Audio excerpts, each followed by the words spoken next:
പ്രിയമുള്ളവരെ, പുതിയ തിയേറ്റേഴ്സിൻ്റെ 4ാമത് നാടകം അഗ്നിനക്ഷത്രം, രചന സംവിധാനം നാരായണൻ കോരൽ, അരങ്ങിൽ ഡോക്ടർ ടി ഷീല, കൂടെ Lizzy Joseph, C V Aralam, makeup Purushan Nechery, ശബ്ദവും വിളിച്ചു ജോൺസൺ തിരു, സംഗീത നിർവഹണം എൽജിൻ തോമസ്, മ്യൂസിക് എഡിറ്റിംഗ് ജയലക്ഷ്മി, ഗാനം മിഥു അജിത്. ഞങ്ങൾക്ക് നാടകാവതരണത്തിന് ആവശ്യമായ സഹായ സഹകരണങ്ങൾ ചെയ്തു തന്ന തൃശ്ശൂർ ബാലഭവൻ അധികാരികളോടും പാമ്പൂർ സാംസ്കാരിക നിലയം ഭാരവാഹികളോടും ഹൃദയം നിറഞ്ഞ നന്ദി അറിയിക്കുന്നു. പുലരി തിയേറ്റേഴ്സിൻ്റെ എല്ലാ അഭ്യുദയകാംക്ഷികൾക്കും, നാടകം കാണാനെത്തിയിട്ടുള്ള എല്ലാ നാടകാസ്വാദകർക്കും സ്നേഹാഭിവാദ്യങ്ങൾ. നിങ്ങളുടെ അനുഗ്രഹാശിസ്സുകളോടെ ഞങ്ങൾ നാടകം തുടങ്ങും. ദയവ് ചെയ്ത് നിങ്ങളുടെ മൊബൈൽ ഫോണുകൾ ഓഫ് ചെയ്യുകയോ സൈലന്റ് മോഡിലാക്കുകയോ ചെയ്യുക.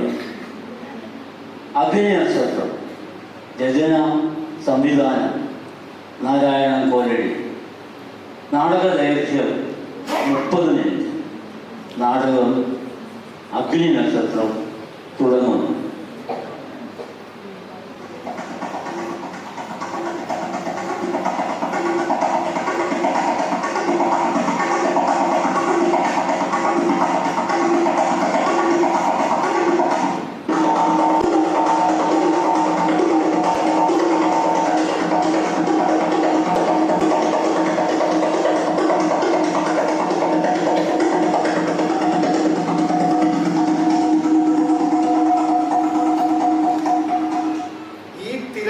മറച്ചുപിടിച്ച് ഏറെ കാലമായി ഞാൻ പകലിന്റെ പരമാർത്ഥങ്ങളെ, നിങ്ങൾക്കറിയാത്ത ഗൂഢരഹസ്യങ്ങൾക്ക് വെളിച്ചം വീശുന്നവൻ.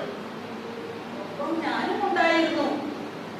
തിരശ്ശീലയുടെ അർത്ഥകൈക്കായി ദിശയുടെ മറവിലെ നിഗൂഢതകൾ, വ്യഥകൾ, ആത്മസംഘർഷങ്ങൾ, രസകരമായ പൊയ്മുഖ പേർവാഴ്ചകൾ എന്നിങ്ങനെ പലതിനും സാക്ഷിയായ പകലിനേക്കാൾ പുകിലുകൾ ഏറെ കാണുന്നവർ. ഞങ്ങൾ കാലത്തിന്റെ ഇരുവശങ്ങൾ. പകൽ വെളിച്ച കാഴ്ചകളേക്കാൾ രാവിന്റെ കഥകൾ കേൾക്കുക. അവർ പറഞ്ഞത് അത്രയും ദുരന്ത കഥകളായിരുന്നു. ദുരന്തങ്ങൾ എന്നും ഇവിടെ ഉണ്ടാക്കുന്നവയാണ്. ഇന്ന് പാവം ലിഡുംബിയുടെ കഥന കഥ നമുക്ക് കഥനം ചെയ്യാം. അല്ലല്ല, നടിച്ചു കാണിക്കാം. അതെ, നടിച്ചു കാണിക്കാം. അവളുടെ വേദനയുടെ, ആത്മസംഘർഷങ്ങളുടെ, തീരാ നൊമ്പരങ്ങളുടെ കഥ. കാലമേറെ കഴിഞ്ഞിട്ടും ഇന്നും നടക്കുന്ന കഥ. വർത്തമാനകാലത്തിൽ ഊന്നി നിന്നുകൊണ്ട് നമുക്ക് കാലത്തിന് മുന്നോട്ട് നടക്കാം. ഇനി എല്ലാം നമുക്ക് കാണാം, കേൾക്കാം. വാദ്യങ്ങൾ ഉയരട്ടെ, വെളിച്ചം പറയട്ടെ, നാടകം തുടങ്ങട്ടെ.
വല്യച്ഛനും ഇളയച്ഛന്മാർക്കും വേണ്ടി നീ സ്വജീവിതം സമർപ്പിച്ചു.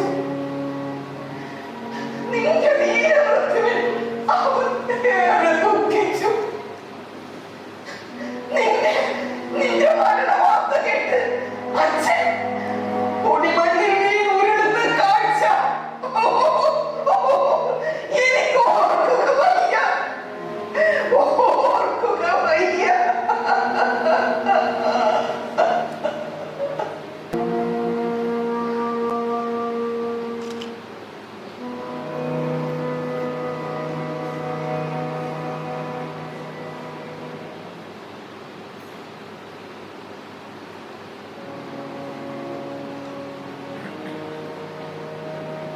കാട്ടുജാതിയിൽ പിറന്ന കാട്ടാള സ്ത്രീയായ എന്നെ വധിച്ച ക്ഷത്രിയ കുലജാതനായ എന്റെ പതി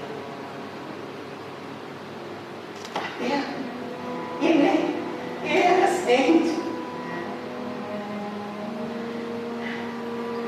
എന്നോട് പറഞ്ഞു, കിഴുമ്പി, നിന്നെ ഞാൻ ഒരിക്കലും കൈവിടില്ല. നീ ഏകയല്ല, എന്നും എപ്പോഴും നിനക്കൊപ്പമുണ്ടാകും.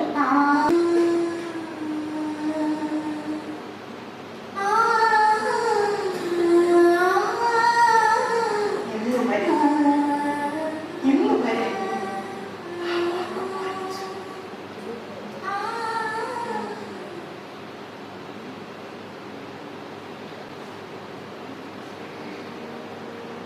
എന്റെ പൊന്നുമകൻ മരിച്ചു വീണപ്പോൾ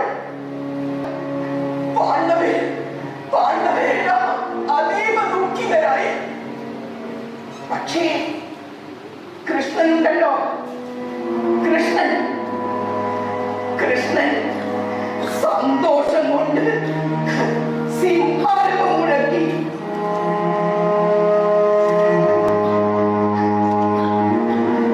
അത് കേട്ട് ഭീമൻ ഞെട്ടിവിറച്ചു. ക്രുദ്ധനായി കൃഷ്ണന് നേരെ അടറി, എന്റെ മകൻ മരിച്ചപ്പോൾ നീ സന്തോഷിക്കുന്നോ?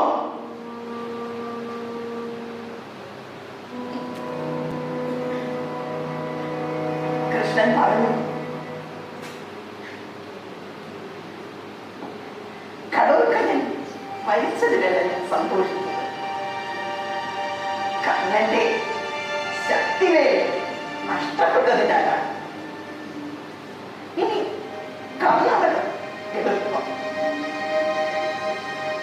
അർജുനൻ രക്ഷപ്പെട്ട സന്തോഷം.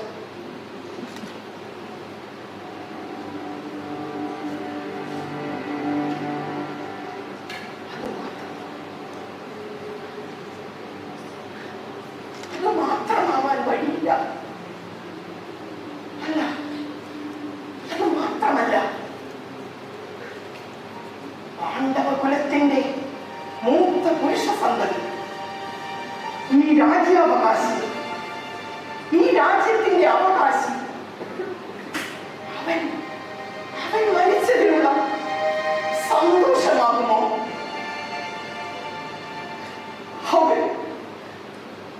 അവൻ മരിച്ചതിനുള്ള സന്തോഷമാകുമോ? അവൻ മരിച്ചതിനുള്ള സന്തോഷമാകുമോ?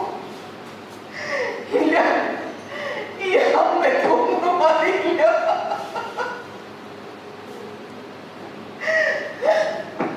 ഒന്നും അറിയില്ല.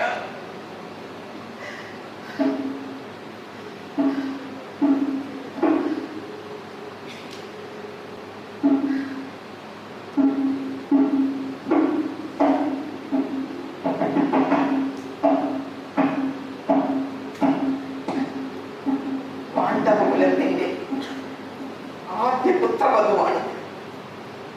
ആ എന്നെ മാതാവ് കുന്തി കൂടെ കൂട്ടാൻ വൈമനസ്യം കാണിച്ചു. ഞാനൊരു കാട്ടാള സ്ത്രീ ആയിരുന്നു.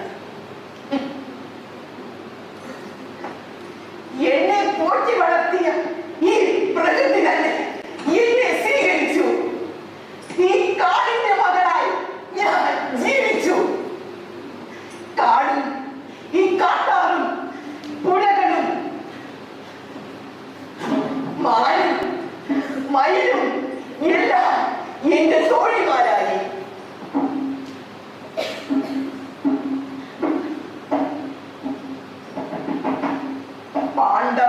കൗരവനിൽ പിറന്ന എന്റെ മകൻ അച്ഛനെ കാണാതെ വളർന്നു. അല്ല, ഞാൻ വളർത്തി. അസ്ത്രവിദ്യയിലും മായായുദ്ധത്തിലും അവൻ കേവനായി വളർന്നു.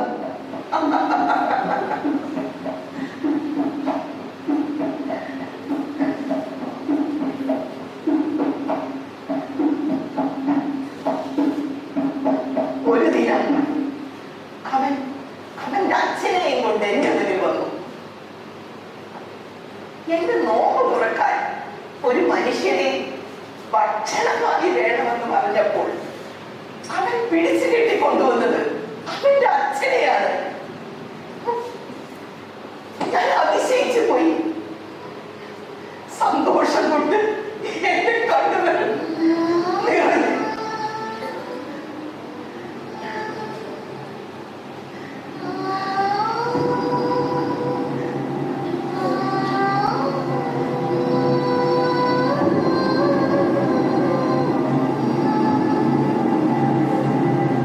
മോനെ, ഉണ്ണി, നീ ആരെയാണ് പിടിച്ചു കൊണ്ടുവന്നെന്ന് അറിയാമോ?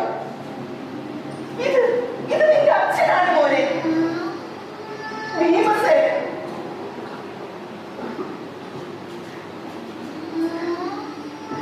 ഉണ്ണി, ആ കാര്യം മാപ്പ് പറയൂ. അത് കേട്ട് അദ്ദേഹത്തിന്റെ കാലിൽ വീണ് മാപ്പിരുന്നു. അദ്ദേഹം അവന്റെ ശിരസിൽ ചുംബിച്ചു. അനുഗ്രഹങ്ങൾ ആവോളം ചൊല്ലി. മകന്റെ നൈപുണ്യത്തിൽ ഉണർന്നനായി.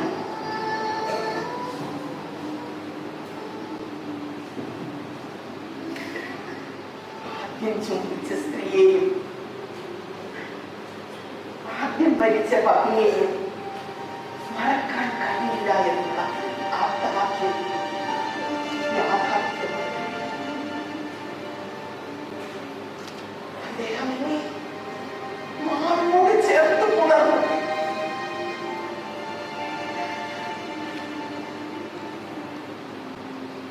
മകന്റെ അവദാനങ്ങൾ വാനോളം പ്രകീർത്തിച്ചു.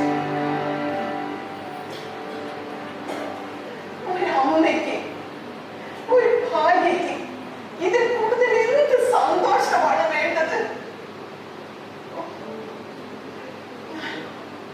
ഞാൻ ധന്യമായ നിമിഷം.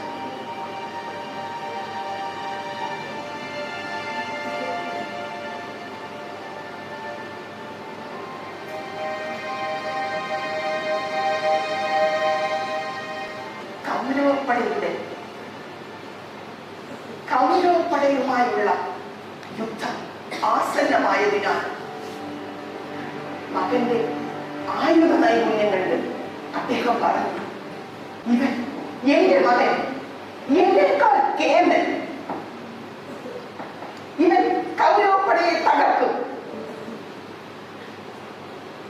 ഒരു സേനയെ മുഴുവൻ വകവരുത്താൻ കെൽപ്പുള്ളവനെന്നാണ് പതിയുടെ ഭീമസേനൻ എന്ന പദത്തിന്റെ അർത്ഥം.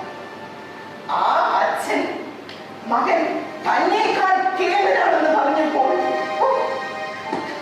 ഞാൻ കോരിത്തരിച്ചുപോയി.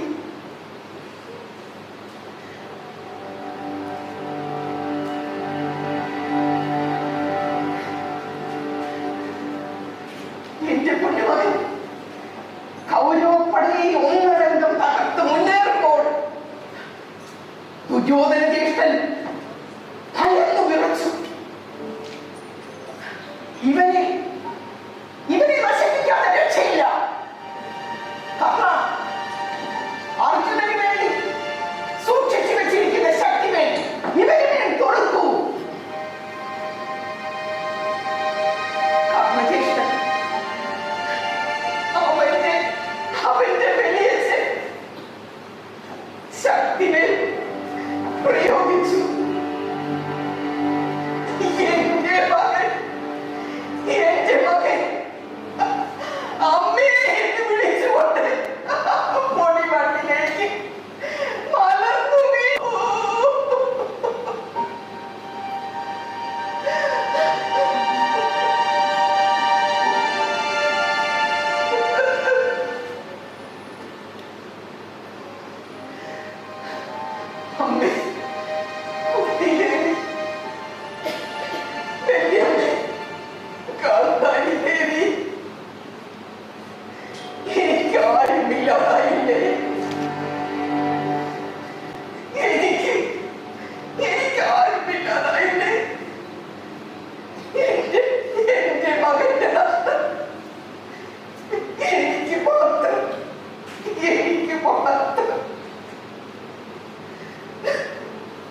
അധികാരവും അധികാരവരെയും കൊണ്ട് യുദ്ധമുണ്ടായി. എന്നിട്ട് ഇവിടെ ആര് ജയിച്ചു, ആര് തോറ്റു?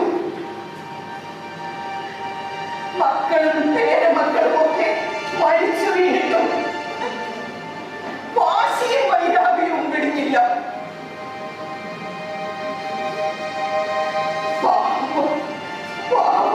അനുജത്തി ദ്രൗപദി എന്തെല്ലാം സഹിച്ചു. കൊടിയ വേദനകളും ദുഃഖങ്ങളും പീഡനങ്ങളും അനുഭവിച്ചു. പൊന്നുമകൻ അഭിമന്യുവിനെ സ്വന്തം ചോരകൾ തന്നെ ക്രൂരമായി കൊലപ്പെടുത്തി.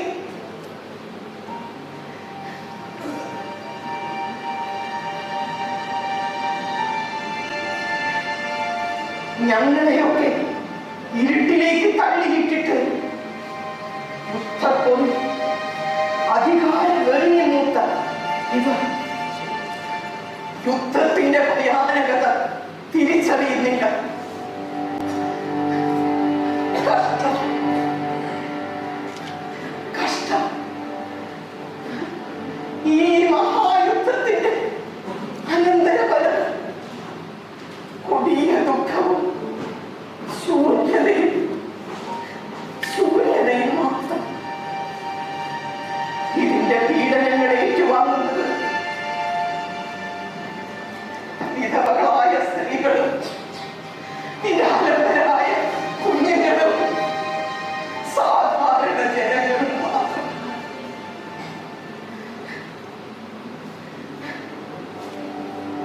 അവരുടെ വിലാപങ്ങൾ കഥകളിൽ പതിക്കുന്നില്ല.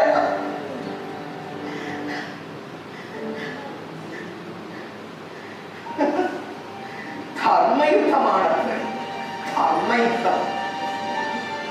സ്വാർത്ഥ താല്പര്യങ്ങൾക്കും അധികാരത്തിനും വേണ്ടി നിരപരാധികളെ കൊന്നു തള്ളുന്നു. യുദ്ധം അതിക്രമമാക്കിയവരുടെ ലീലാവിലാസം. ഞങ്ങൾക്ക് യുദ്ധം വേണ്ട, ഞങ്ങൾക്ക് യുദ്ധം വേണ്ട.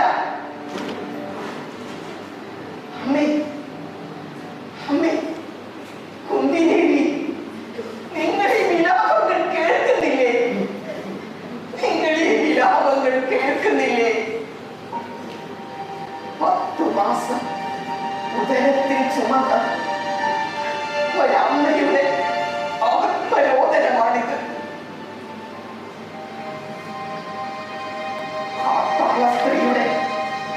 കാട്ടാളസ്ത്രീയുടെ ഉദരത്തിൽ പിറന്നതിനാൽ മരിച്ചത് നന്നായി എന്ന് പുലമ്പുന്നവർ ഞങ്ങളും മനുഷ്യരാണ്. വികാര വിചാരങ്ങളും ചോരയും നീരുമുള്ള മനുഷ്യർ.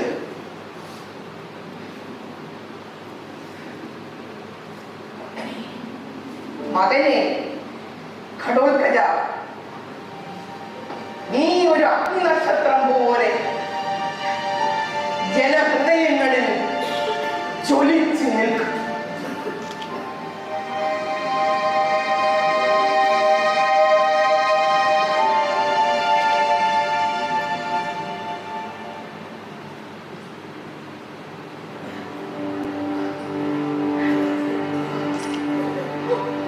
ഈ യുദ്ധഭൂമിയിൽ കബന്ധങ്ങളെ കൊത്തിവലിക്കുന്ന കഴുകനും കാക്കയും കുറുനരികളും കുറുക്കയും ഭയാനകമായ കാഴ്ച. മൂക്കിലേക്ക് ഇരച്ചു കയറുന്ന മാംസത്തിന്റെയും രക്തത്തിന്റെയും ഗന്ധം.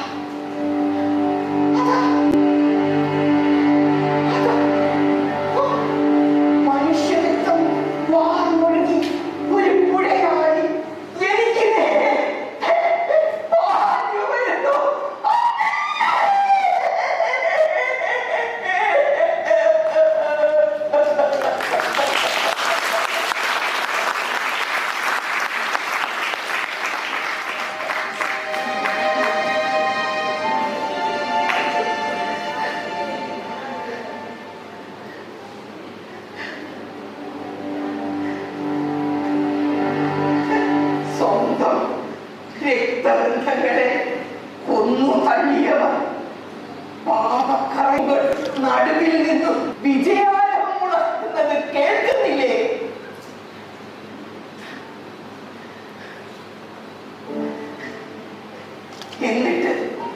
എന്നിട്ട് ചത്തും കൊന്നും ഇവരെന്ത് നേടി? പറയൂ, ഇവരെന്ത് നേടി? ഈ ഭൂമിയിൽ ഇനിയൊരു യുദ്ധം വേണ്ട. ആസുരതയുടെ പര്യായമായ ഒരു യുദ്ധവും ഈ ഭൂമിയിൽ വേണ്ട.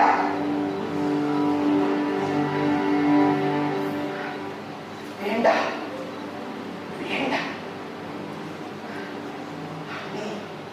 അമ്മേ കുന്തി ദേവി, സെലിമേ, ഗാന്ധാരി ദേവി, ഈ മകൻ സർവം സഹയായ പ്രകൃതിയിലേക്ക്, എന്റെ അമ്മയിലേക്ക് മടങ്ങും.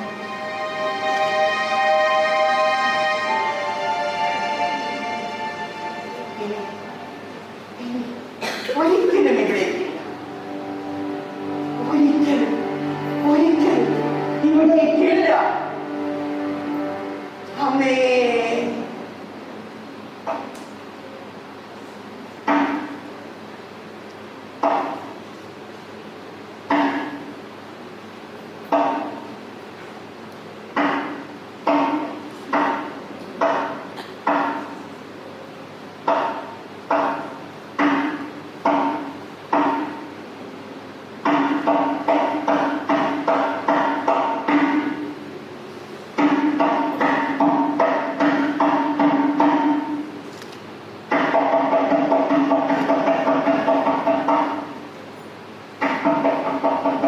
കാലം സാക്ഷി, ചരിത്രം സാക്ഷി.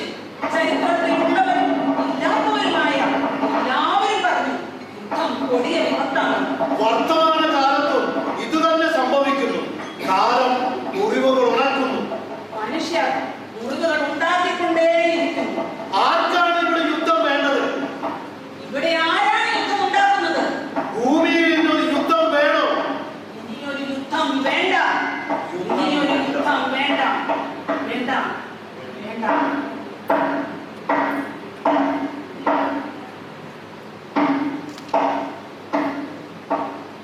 പാരിൽ പാറിൽ ക്ലേശം വിതയ്ക്കും യുദ്ധങ്ങൾ ഇനിയും വേണോ? സ്വസ്തി നിങ്ങൾക്കു നേരുന്നു, സ്വസ്തി നിങ്ങൾക്കു നേരുന്നു, ചൊല്ലാം ഭരതവാക്യവും.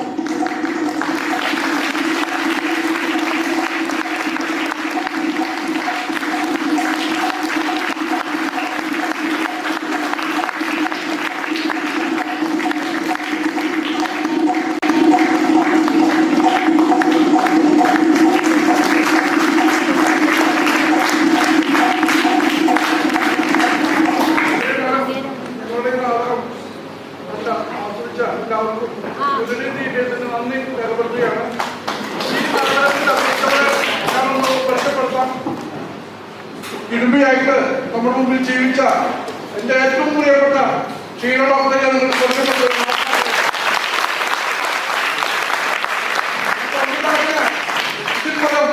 ഒരു സന്തോഷം ഉണ്ടാകാനില്ല.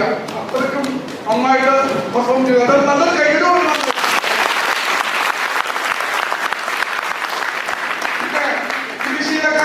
നന്നായിട്ട് പോകുന്നത് നമ്മുടെ വാസു സാറിനുമാണ്. സി വി കാക്കർ എന്നാണ് പറയാ. പഞ്ചായത്ത് പ്രസിഡന്റ് ആയിരുന്നു അദ്ദേഹം.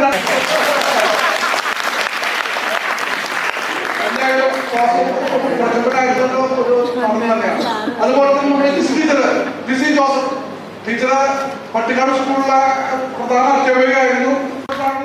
ഈ നാടകത്തിന്റെ സഹസംവിധായകൻ ഞങ്ങളുടെ പുലിനി ടീച്ചേഴ്സിന്റെ ജീവന്മായിട്ടുള്ള ഡോക്ടർ കെ ജി വിശ്വനാഥൻ.